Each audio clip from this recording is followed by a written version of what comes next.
Hi there, fellow swimmers. Today I will teach you how to close your spa before the winter. It's important to winterize your spa before the frost sets in, when temperatures are above 0 degrees Celsius. Otherwise, you'll end up with the frozen spagarita.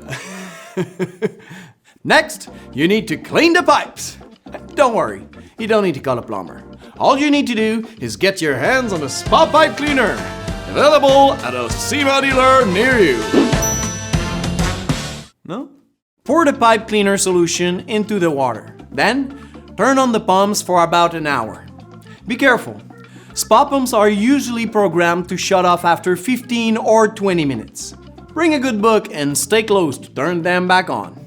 You may also want to remove the filter cartridge. Let it soak in the cleaning solution for about 12 hours. Most models are equipped with drain valves located under the spa. Open them to drain the water.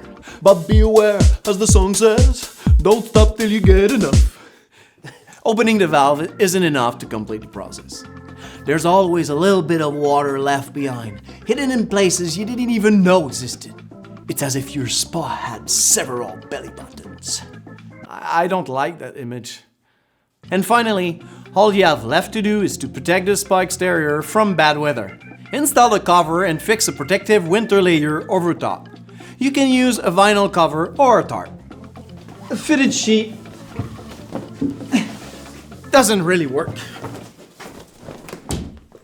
There you go. Now you know how to close your spa for the winter. You can sit back and relax. For a step-by-step guide, please check out our blog at simacanada.ca.